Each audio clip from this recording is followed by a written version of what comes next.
Yeah, victories like the free speech movement and victories that the Students for a Democratic Society had really began to encourage some members of the youth movement to not just kind of reform society, not just try to, create a society that experiences some kinds of change, right? Changes that might be like superficial, right? Like the way we dress or wear our hair. Those are changes to society, sure, but those aren't real kind of substantial changes, right? Those are kind of superficial changes. So some members of the youth movement begin to embrace something new, a different idea, and I'll highlight it here in red for you. It's called the counterculture. Look, and here's the idea, right? Culture kind of moves along in a certain direction, and when you change culture, think of it like this. Think of culture in this case kind of like, as I get this out of the way, and don't worry, I'll put that back up in just a minute. Think of it kind of like, I don't know, like a river, right? Here's a river, and it goes along just like this. Some people would say that, well, what if you don't like the way that river goes, right? What if you think that that river is going in the wrong direction? Well, there are people that say if you protest, right? If you change who you vote for, if you organize, if you sit in, if you use nonviolent resistance, you can begin to slowly over time change the direction that river flows in so that it's no longer flowing, let's say, south, it's flowing to the east, right? You're slowly making a change. You're working with the system, and over time, the direction of that river will change. There are some people that say, you know what, having a river that changes slowly over time, that's not for us. The problem is the whole river. These people embrace the counterculture.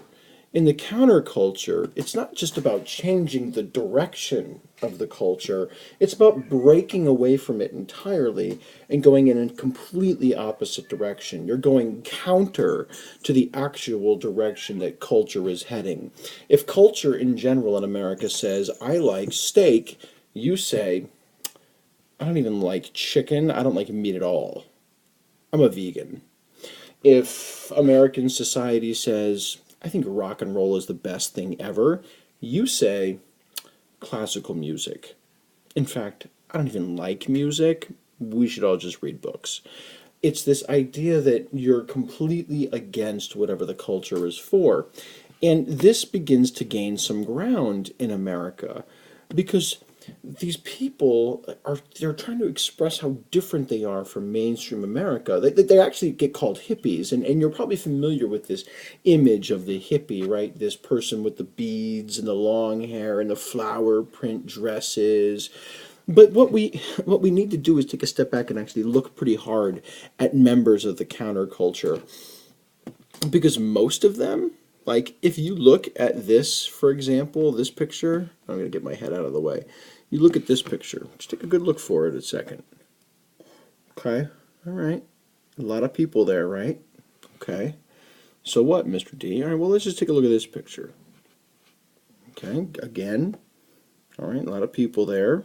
Okay, Mr. D, what's the point you're making? What are you getting at here? Well, one more picture. One more picture right there. Again, take a good look at them. A bunch of hippies, right? Laughing and singing at a concert. Yay, America, hippie counterculture. But I want to point out two things that I saw. Ready? One.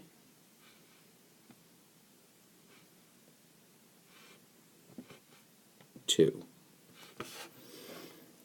Almost everyone else in these pictures, and almost any picture that you find anywhere about hippies and counterculture, the hippies and the members of the counterculture movement, they're white.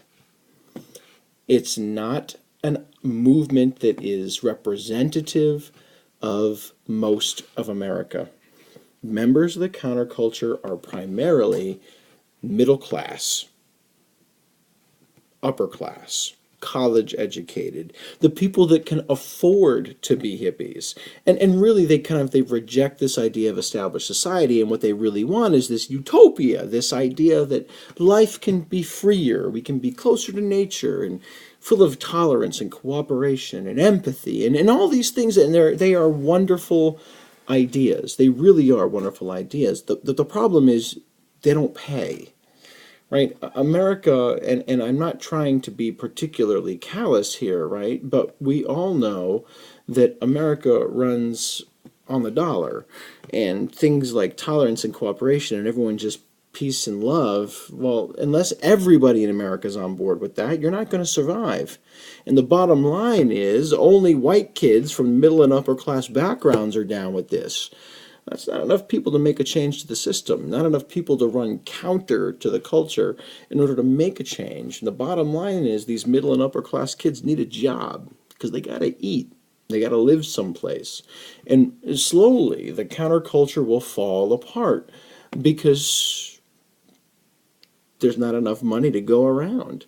The counterculture will lose momentum over time because most of those young people that embrace this kind of going against the grain, right? This kind of moving with the counterculture, not the culture, they're going to say, I can't, we can't make it. We got to go back to mainstream American society. There are things that remain behind, of course, the music, the dress, etc.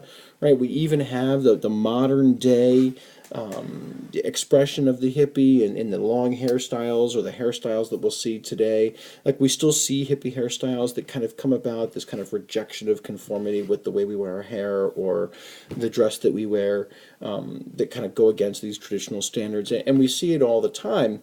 In fact, if you want to see it today, I think the best place to see it, if you're looking for this today, would be, I think, this group of people right here, the hipster, right? Who are so cool.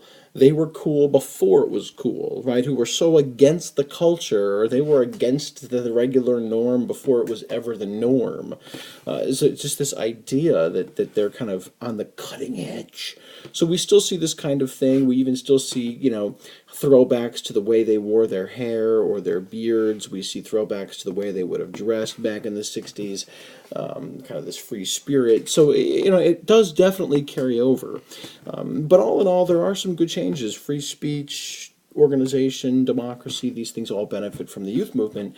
And when we get together again in class, we'll do some work with this for sure.